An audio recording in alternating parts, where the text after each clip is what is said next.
Hello students, जैसा कि आप लोग का जो टॉपिक चल रहा है, क्या चला था, इंटीग्रेशन ना। तो आज हम लोग पढ़ेंगे इंटीग्रेशन बाय सब्स्टिट्यूशन। ठीक है, ये इंटीग्रेशन का सेकंड पार्ट है, मतलब नेक्स्ट चैप्टर है, नेक्स्ट टॉपिक बोल सकते हैं। पहला टॉपिक आपने इंटीग्रेशन पढ़ा, इनडेफिनिट इंटीग्रल, और ये सेकंड टॉपिक है integration by substitution. Integration by substitution जो है, सब्स्टिट्यूशन का यूज़ बहुत ज़्यादा है इंटीग्रेशन में आगे चल के, क्योंकि अभी तक सिंपल इंटीग्रेशन थे, हो जा रहे थे। फिर बहुत सारे इंटीग्रेशन ऐसे मिलेंगे जो क्रिटिकल होंगे, बिना सब्स्टिट्यूशन के पॉसिबल नहीं होंगे। अच्छा, सब्स्टिट्यूशन के पहले हम कुछ इनवर्स वाले फॉर्मूले भी आपको बता दें। जैसे डिफ्रेंशिएशन में थे ना कि साइन इनवर्स एक्स का डी बाई डी एक्स क्या होता है, 1/√1 माइनस एक्स स्क्वायर। सिमिलरली यहाँ पर इंटीग्रेशन क्या हो जाएगा, 1/√1 minus x square D x का साइन इनवर्स एक्स प्लस, बात समझ में आ रही ना, रेसिप्रोकल होता है, बताएं। ऐसे ही कॉस इनवर्स का क्या हो जाएगा यहाँ, -1/√1 minus x square D x का होगा कॉस इनवर्स एक्स प्लस सी।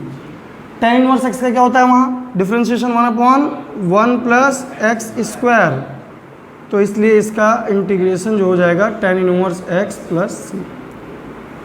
सिमिलरली पता है कॉट का -1/1 plus x square D x क्या हो जाएगा, कॉट इनवर्स एक्स प्लस सी। ठीक है, सेक इनवर्स एक्स का क्या होता है, 1/x स्क्वायर -1 डी एक्स, ये क्या हो जाएगा, सेक इनवर्स एक्स प्लस सी। और कॉसेक में क्या लग जाएगा, -1/x D x cosec inverse x plus. तो ये इनवर्स फॉर्मूले थे इंटीग्रेशन के, क्योंकि सबसे ज़्यादा यूज़ इसका मिलता है, बहुत ज़्यादा इंटीग्रेशन यूज़ है। टेन इनवर्स एक्स का क्या होता है, 1/1 प्लस एक्स स्क्वायर, इसलिए यहाँ पर बता दिया। सब्स्टिट्यूशन में आएगा ये क्वेश्चन। सब्स्टिट्यूशन के भी बहुत सारे टाइप हैं, बहुत सारे टाइप हैं। जैसे एक हम बोल सकते हैं simple substitution. Simple substitution, substitution का मतलब समझते हो? सब्स्टिट्यूशन का मतलब होता है सब्स्टिट्यूट करना, किसी एक की जगह पर दूसरे को ले आना। क्रिकेट मैच खेलते हो, सब्स्टिट्यूट प्लेयर होते हैं, एक प्लेयर चला गया, इंजरी हो गई, कोई बात हो गई, प्रॉब्लम हो गई, वो चला जाता है, उसकी जगह पर एक दूसरा प्लेयर आता है ना ग्राउंड पे, तो उसको बोलते हैं सब्स्टिट्यूट प्लेयर है। तो वैसे ही मैथमेटिक्स में क्या है, अगर कोई एक फंक्शन, कोई एक वेरिएबल, कोई एक टर्म्स को हमें रिमूव करना है, तो उसकी जगह कुछ दूसरा ले आएंगे, दैट इज़ कॉल्ड सब्स्टिट्यूशन। ठीक है, तो हम लोग सिंपल सब्स्टिट्यूशन की बात कर रहे थे। चलो मैं एक एग्जांपल लेता हूँ। सपोज दैट आपको इंटीग्रेशन मैंने बोल दिया ax plus B D X, चलो भाई इसका इंटीग्रेशन करना है। ठीक है, तो करते क्या है कि सेपरेट ना करके डायरेक्ट हम इसको कर सकते हैं, तो हम इसलिए छोटे क्वेश्चन से स्टार्ट कर रहे हैं। सब्स्टिट्यूशन में आपको सपोज क्या करना होगा, लेट ऐसी वैल्यू को हमें t सपोज करते हैं हम, जिसका जो dx में कन्वर्ट हो जाए, या जिसका dx, जिसका डेरिवेटिव यहाँ हो। फॉर एग्जांपल मैं बोल रहा हूँ, मैंने क्या किया, ax प्लस बी पूरे को ही क्या मान लिया, t मान लिया। और जैसे ही आप t मानते हैं, अगला स्टेप जो होता है उसको आप डिफ्रेंशिएट करते हैं। इसीलिए बोला हूँ कि integration is not possible without differentiation. देखो फिर से डिफ्रेंशिएशन पे आ गए, जो भी t मानेंगे उसको हम डिफ्रेंशिएट करेंगे। चलो डिफ्रेंशिएशन याद करो, x का 1 क्या बचेगा, b कांस्टेंट है क्या, 0, और x के रिस्पेक्ट में कर रहे हैं इसलिए यहाँ dt बाई यही होगा। तो ये पहली बार इसलिए समझा दे रहा हूँ, अगली बार से dx डायरेक्ट यहीं लिखूंगा। क्यों? क्योंकि एलसीएम लोगे जब, जरा देखो, हमें मेन बात इसको रिमूव करना होता है, इस dx को, क्योंकि हम t में कन्वर्ट कर रहे हैं ना पूरे फंक्शन को। तो यहाँ से dx की जो वैल्यू निकालोगे क्या आ जाएगी, dt अपॉन, dx इधर आया, a नीचे गया, dx की वैल्यू dt अपॉन। अब इस वैल्यू को यहाँ सब्स्टिट्यूट करना है। चलो आगे देखते हैं, यहाँ सब्स्टिट्यूट कर रहे हैं, ax प्लस बी, ये पूरा तो क्या था t, और dx कितना आया है, a कांस्टेंट 1/a को बाहर लिख लिया, तो क्वेश्चन जो हमारा बन गया t dt, बहुत सिंपल बन गया या। तो 1/a, और t का कितना हो जाता है, t स्क्वायर अपॉन 1/2a, और t की वैल्यू क्या थी, ax प्लस, और प्लस में बात समझ में आई? बहुत सिंपल है, बात समझ में आई कि नहीं? अगर मैं इस क्वेश्चन को डायरेक्ट बताता, मैंने ये मेथड भी तुम लोग को बताया है कि ऐसा पूरे को अगर हम डिफ्रेंशिएशन वाले मेथड से करें कि पूरे को हम x मान लें, तो यहाँ पर क्या हो जाएगा एक्स स्क्वायर, मतलब ax प्लस बी का स्क्वायर अपॉन 2, क्योंकि x का क्या होता है इंटीग्रेशन, एक्स स्क्वायर अपॉन 2, यही तो बताया था। x का होता है x, क्योंकि x की power n plus one upon n plus one, होता है कि नहीं होता है? तो यहाँ पर अगर पूरे को मान ले तो n प्लस वन मतलब 2 अपॉन 2। और एक बात बताई थी, जो x का कोफिशिएंट होगा उससे डिवाइड, x का कोफिशिएंट क्या है, a से डिवाइड, देख लो, प्लस c, सेम है क्या दोनों? सेम है ना? तो तुम्हारा क्वेश्चन आएगा कि सर फिर ये ज़्यादा इजी है ना, डायरेक्ट कर सकते हैं, फिर इसकी क्या ज़रूरत है? इसकी ज़रूरत है क्योंकि ये जो मैटर है ये पर्टिकुलर कुछ क्वेश्चन में डायरेक्ट आप देख के बता लोगे कि x के कोफिशिएंट से चलो डिवाइड कर दे रहे हैं, हो जाएगा। पर बहुत से ऐसे क्वेश्चन मिलेंगे जहाँ पर नहीं बता पाओगे कि सर डिवाइड किससे करें और क्या बन रहा है। बात समझ में आ रही कि नहीं? तो उसके लिए एक पर्टिकुलर जो मेथड होता है आपका टी मानकर, वो जानना ज़रूरी है। ठीक है, तो पॉज करते हैं, वीडियो नोट कर लीजिए, उसके बाद आगे बढ़ते हैं। ठीक है, तो देखो भाई, अगला जो हम एग्जांपल ले रहे हैं आपके लिए, हमने ले लिया यहाँ, सपोज दैट कहीं पर लिखा है e की पावर ax प्लस बी और dx।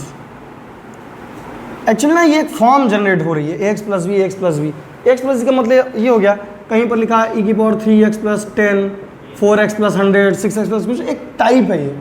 तो हम वो समझाना चाह रहे हैं कैसे होता है। तो बात वही है, हम क्या सपोज करेंगे, let ax plus B is equal to ना, फिर क्या करते हैं, डिफ्रेंशिएट करते हैं। तो x का 1, a का a कांस्टेंट ही रहेगा, मैंने कहा डायरेक्ट लिख लेना है dx इधर और इधर dt। तो हमें वैल्यू चाहिए होगी हमेशा dx की, तो क्या हो जाएगी dt अपॉन a। यहाँ पर सब्स्टिट्यूट किया e की पावर t और dx की value dt by a। It means 1 by a is constant, e की पावर t dt, e की पावर t की वैल्यू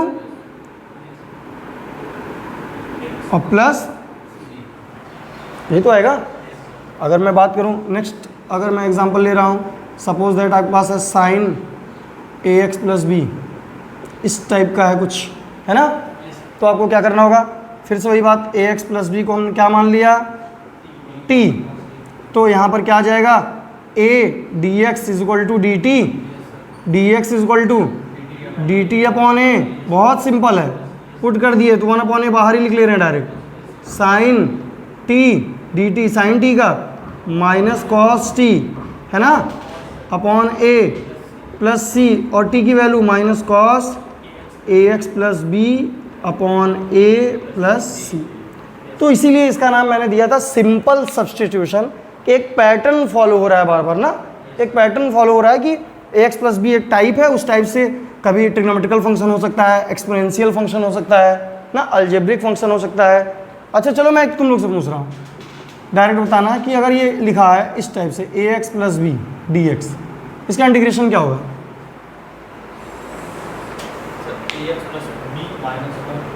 इंटीग्रेशन डायरेक्ट बताओ क्या होगा, इसका इंटीग्रेशन क्या होगा?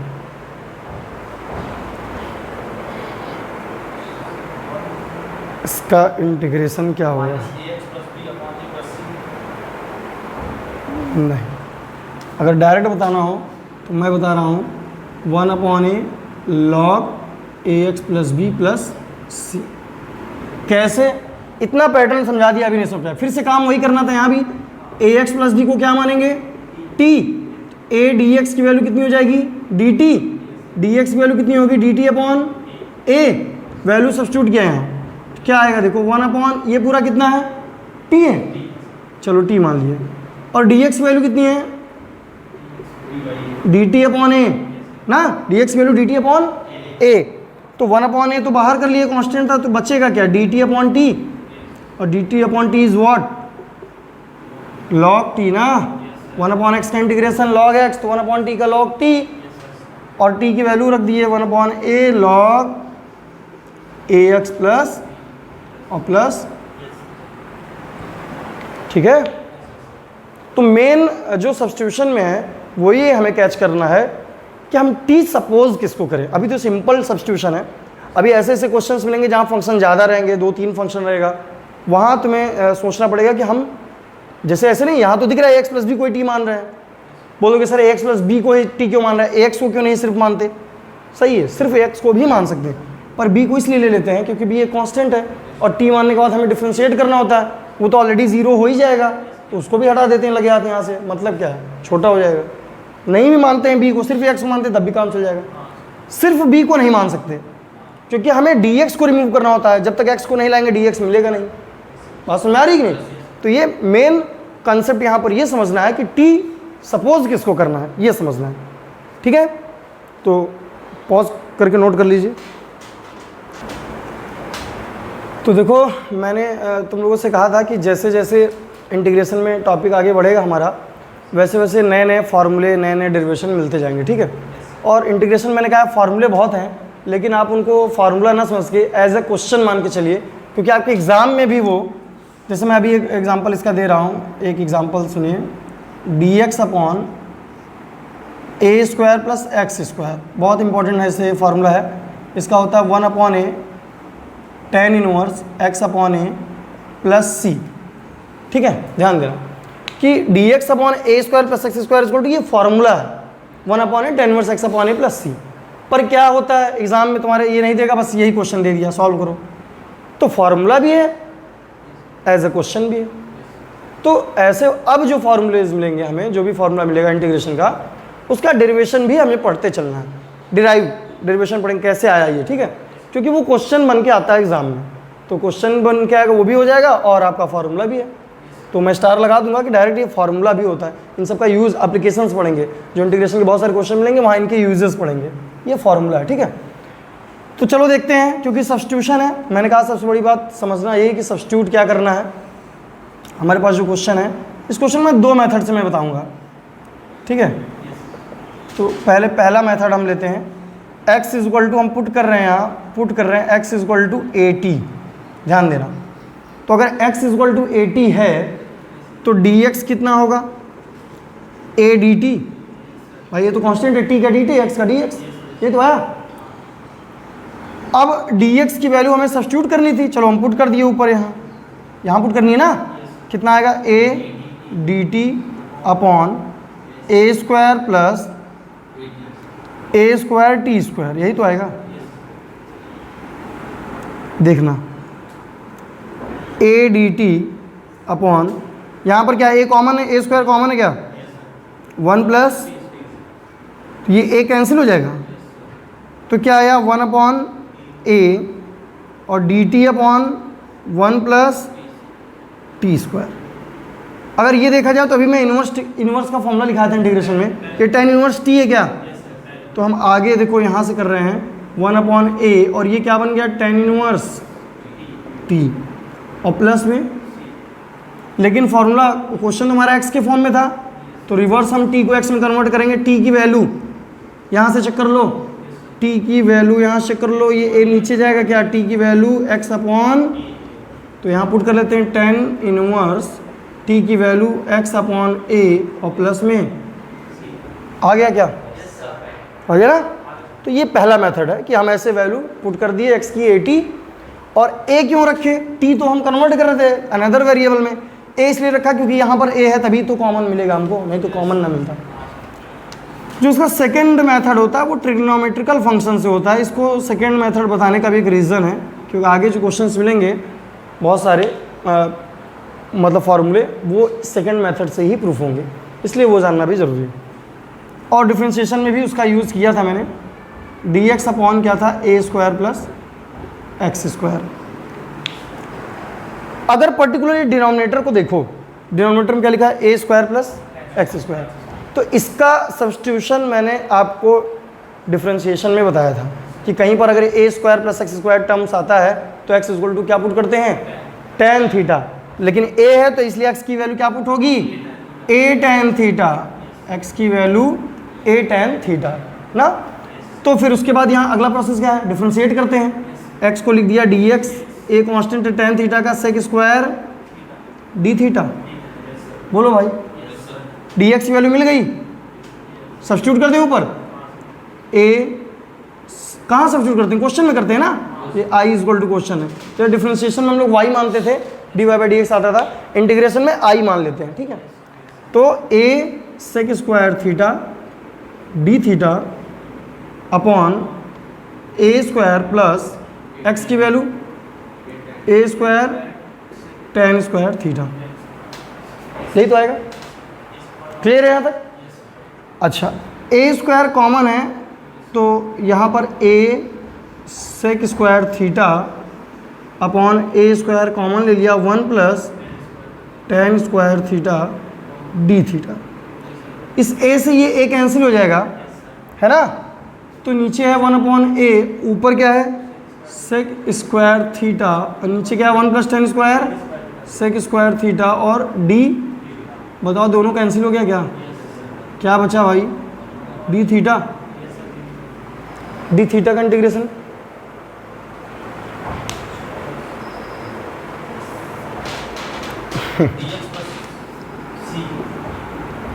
Theta plus C. अरे जब डी एक्स का एक्स होता है, डी टी का टी होता है, एक तरह से वन ही तो ना, वन का एक्स होता है, तो थीटा के रिस्पेक्ट में हो रहा है इसलिए थीटा हो जाएगा। हाँ, डी एक्स होता तो एक्स हो जाता, डी टी होता तो टी हो जाता, क्योंकि वन का तो वही होता है ना जिसके रिस्पेक्ट में इंटीग्रेट करते हैं। तो 1 अपॉन ए थीटा प्लस सी, और थीटा की वैल्यू निकालने के लिए ये आपको जहाँ सब्स्टिट्यूट किए थे वैल्यू, पहले देखो एक्स अपॉन ए, अगर ए इधर जाएगा तो क्या बचेगा टेन थीटा, है ना, और थीटा की value tan inverse x upon a होगी, क्या देख लो, थीटा की value tan inverse x upon, यही तो आएगी।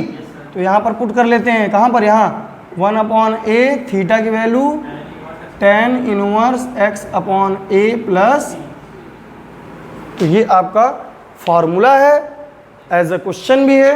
दो मेथड बताया, दोनों मेथड जरूरी है, क्योंकि ये मेथड इसलिए बताया ट्रिग्नोमेट्री वाला क्योंकि आगे के जो क्वेश्चंस है वो इसी पर बेस होने हैं, इसलिए ये भी पता होना चाहिए, ठीक है, ये ज़्यादा इंपॉर्टेंट है। और ये एग्जाम में 2 नंबर का क्वेश्चन आता है, 2 नंबर का है फॉर्मूला, बट वहाँ ऐसे आ जाएगा, बस हो गया, ठीक है।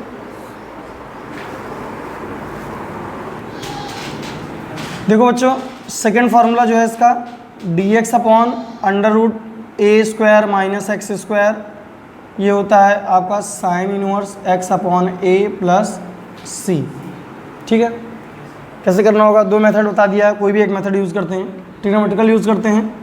पुट करेंगे x is equal to A sine theta और कॉस थीटा, चाहे जो रख सकते हैं, ट्रिग्नोमेट्रिकल बोला है, सेकेंड वाला मेथड यूज़ कर रहे हैं। तो x is equal to A sine theta अगर पुट कर दिया तो देखते हैं उसके बाद क्या होगा, डी एक्स कितना होगा, ए साइन थीटा का कॉस थीटा डी थीटा, है ना, और डी एक्स की वैल्यू सब्स्टिट्यूट करते हैं यहाँ ऊपर, तो a cos theta D theta upon under root में a square minus x square, है ना, ए स्क्वायर माइनस एक्स का square, a square sine square theta, ये अंडर रूट में है ये, क्या आएगा, a cos theta upon under root में ए स्क्वायर कॉमन ले लिया तो 1 माइनस साइन स्क्वायर, है ना, तो ए कॉस थीटा अपॉन ए बाहर आ जाएगा, अंडर रूट बचेगा 1 minus sine square cos square, और इधर डी थीटा, ए और ए कैंसिल, फाइनली यहाँ क्या आ गया हमारे पास, कॉस थीटा अपॉन ये भी कॉस थीटा डी थीटा, ये कैंसिल हो जाए क्या, क्या बचेगा डी थीटा, डी थीटा का थीटा प्लस सी। अब आते हैं थीटा की वैल्यू पे, यहाँ से चेक कर लो, थीटा की वैल्यू ए पहले नीचे आएगा फिर साइन इधर जाएगा, तो साइन इनवर्स यही तो होगी, यहाँ पुट कर लिए साइन इनवर्स प्लस, यही तो फॉर्मूला है ना। तो ये आप क्या पढ़ रहे हैं, फार्मूले का डेरिवेशन पढ़ रहे हैं, क्योंकि एक्सरसाइज के जब क्वेश्चंस स्टार्ट होंगे तो वहाँ ये नहीं होगा, वहाँ क्वेश्चंस मैं एक एग्जांपल दे रहा हूँ कैसे होगा, वहाँ आपको करना होगा ये इंटीग्रेशन बोल देगा D x upon suppose that यहाँ बोल दिया 16 माइनस एक्स स्क्वायर, ये तो अब इसका फॉर्मूला तो नहीं पढ़े हैं, पर ये है क्या एक्चुअल में, D x upon under root 16 को 4 का square minus x square, check कर लो, A square minus x square बन गया, और जब बन गया तो इसका यूज़ करके अब इतना नहीं करना, अब फॉर्मूले का यूज़। हम जानते हैं square minus square under root में क्या होता है, sine inverse x upon a, therefore sine inverse x upon 4 plus c, direct answer. तो ये इसके एप्लीकेशंस है, मतलब ये डेरिवेशन है फॉर्मूले का। फार्मूला आप समझ जाते हैं, अगर डेरिवेशन समझ गए हैं उसका, तो जो क्वेश्चंस है वो उसी पर बेस मिलेंगे। फार्मूला याद है, क्वेश्चन में अप्लाई करिए, तुरंत हो जाएगा। अच्छा, एक और है इसका थर्ड वाला भी फार्मूला, वो मैं चाहूँगा कि आप खुद से करिए। D x upon x under root x square minus a square 1 upon a sec inverse x upon A plus c. कर लेंगे? क्या पुट करना होगा? x is equal to a sec theta, तो d x a sec theta into tan theta D theta. भाई sec x का integration sec x into tan x यही तो होता है। वैल्यू पुट कर दिया ऊपर, कितना आ गया? A sec theta tan theta, है ना। नीचे क्या आएगा? x की वैल्यू है a sec theta, under root में क्या है? x का स्क्वायर मतलब a square sec square theta minus a square, और यहाँ पर डी थीटा। इतना तो आएगा, ये कैंसिल, ए भी कैंसिल ना। ऊपर क्या है? टेन थीटा, नीचे ए स्क्वायर कॉमन है, बाहर क्या आएगा? A sec square theta minus 1 tan square theta, बाहर क्या आएगा? और यहाँ पर डी थीटा, ये कैंसिल, 1 अपॉन ए क्या बच रहा है? इंटीग्रल में d theta 1 upon a d theta का इंटीग्रेशन थीटा, और थीटा की वैल्यू यहाँ से चेक कर लो, ए नीचे सेक इधर, तो आ गया 1 upon a sec inverse x upon A plus सी। बोलो भाई, आएगा? सिंपल है। तो ये तीन फॉर्मूले अभी मैंने आपको बताया, एक ये, एक इसके पहले 1 अपॉन ए टेन इनवर्स एक्स अपॉन ए ना। हाँ, तब भी आएगा। तो तीन फार्मूले हो गए, इन्हीं तीन फार्मूले पर बेस क्वेश्चन होगा, जो आपकी पहली एक्सरसाइज स्टार्ट होगी इंटीग्रेशन बाय सब्स्टिट्यूशन की। तो बहुत इजी है, आप इसको पहले कर लीजिए, फिर क्वेश्चन करते हैं, ठीक है। Thank you. चलो बच्चों, देखो थोड़ा सा इंटीग्रेशन बाय सब्स्टिट्यूशन का एग्जांपल लेते हैं, कुछ क्वेश्चंस। तो तीन क्वेश्चन आपके सामने लिखा है। पहला क्वेश्चन है x upon 1 plus x square D x, ठीक है। कैसे करेंगे ये क्वेश्चन?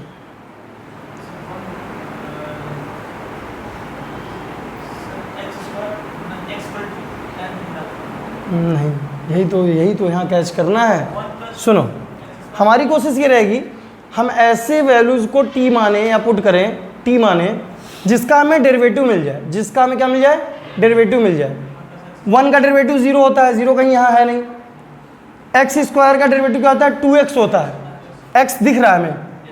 तो हम पूरे को ऐसा ना करें, let 1 plus x square is equal to T, पूरे को मान, क्योंकि 1 का तो 0 हो ही जाएगा, और ये हो जाएगा 2x dx is equal to D T. Therefore value किसकी चाहिए? x dx की चाहिए ना। तो वैल्यू अगर हमें x dx की चाहिए तो भाई यहाँ dt बाई 2 आ जाएगा। क्या? 2 को यहाँ से रिमूव कर दिए, और यहाँ पुट करेंगे तो 1/2 को बाहर लिख लिए, और dt ऊपर, dt बाई 2 ही तो लिखा है ये। नीचे क्या है? 1 प्लस एक्स स्क्वायर, ये पूरा कितना है? तो देखो बहुत सिंपल, 1/2, ये क्या बन गया? और t की वैल्यू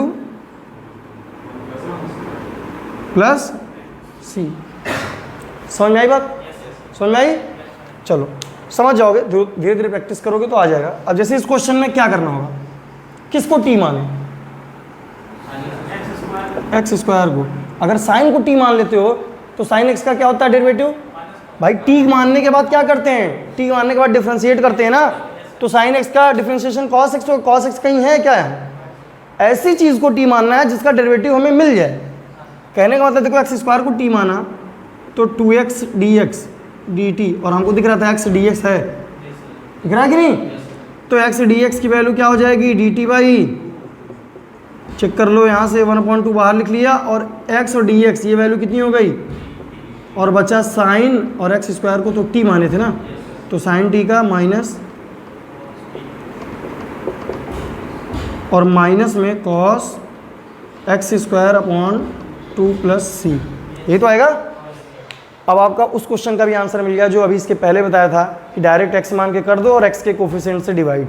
अब ये क्वेश्चन होता तो क्या कोफिशिएंट है, किससे डिवाइड करें, ये ना हो पाता ना, तो वो सिंपल वाले क्वेश्चन के लिए था, ax प्लस बी के फॉर्म में, लीनियर के लिए। यहाँ पर क्या करना होगा, एक्स स्क्वायर को t, इसीलिए मैंने एक पैटर्न को फॉलो कर लिया कि तुरंत समझ में आ जाए ना। 2 क्वेश्चन के बाद तीसरे में तुम लोग को आया समझ में क्या कर रहे हैं।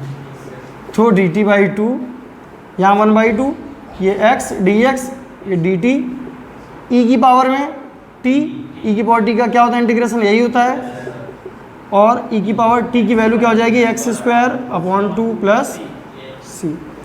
क्लियर है सबको।